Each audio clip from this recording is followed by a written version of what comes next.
पुत्र, तुम ईसा मसीह की कृपा से बल ग्रहण करते रहो। तुम्हें अनेक साथियों के सामने मुझसे जो शिक्षा मिली, उसे तुम ऐसे विश्वस्त व्यक्तियों को सौंप दो जो स्वयं दूसरों को शिक्षा देने योग्य हो। ईसा मसीह के उत्तम सैनिक की तरह तुम मेरे साथ कष्ट सहते जाओ।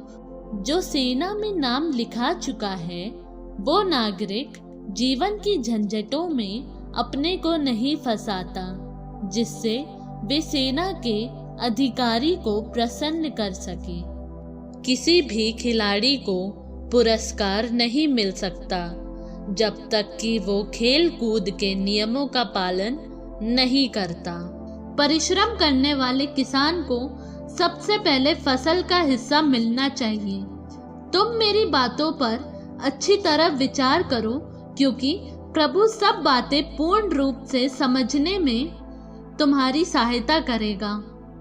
दाऊद के वंश में उत्पन्न मृतकों में से पुनर्जीवित ईसा मसीह को बराबर याद रखो। ये मेरे सुसमाचार का विषय है।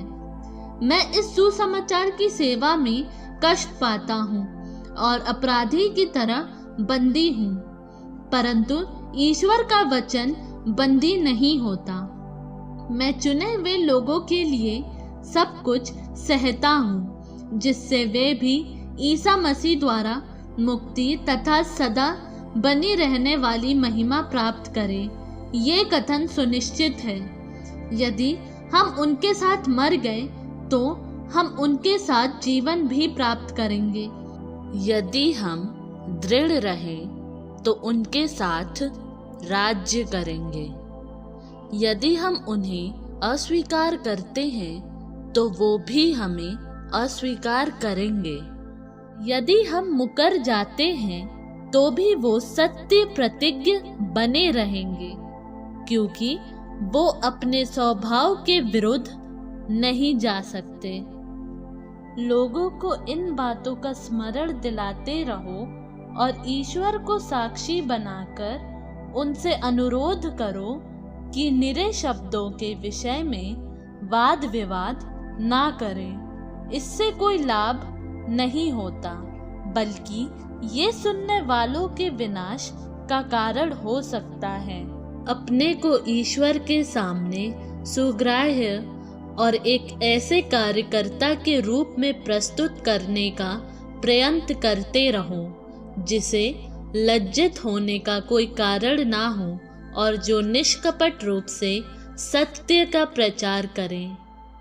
लौकिक और व्यर्थ बकवाद से दूर रहो। जो लोग उसमें लगे रहते हैं वे धर्म के मार्ग से और दूर भटकेंगे और उनकी बातों का प्रभाव नासूर की तरह फैल जाएगा। ऐसे लोगों में हुमेनयुस और फिलेतुस हैं, जो ये कहकर सच्चाई से दूर भटक गए हैं कि हमारा पुनरुत्थान हो चुका है।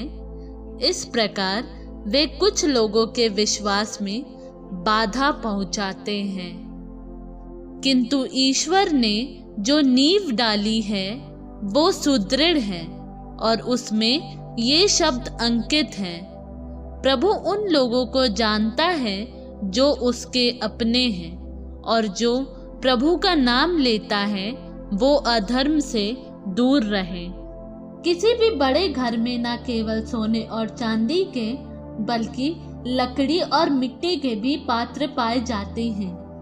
कुछ पात्र ऊंचे प्रयोजन के लिए है और कुछ साधारण प्रयोजन के लिए।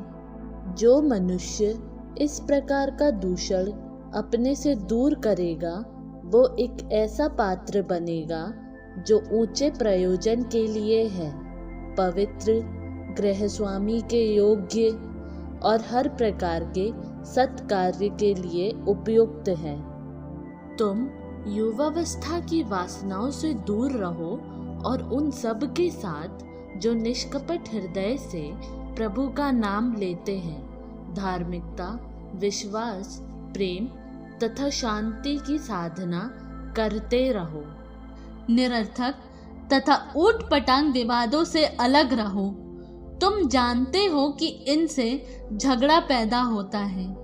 और प्रभु के दास को झगड़ालू नहीं बल्कि मिलनसार और सहनशील होना चाहिए। वो शिक्षा देने के लिए तैयार रहे और इस आशा से विरोधियों को नम्रता से समझाए कि वे ईश्वर की दया से पश्चाताप करे, सच्चाई पहचाने और इस प्रकार होश में आकर शैतान के फंदे से निकल जाए जिसमें फंसकर वे उसके दास बन गए हैं।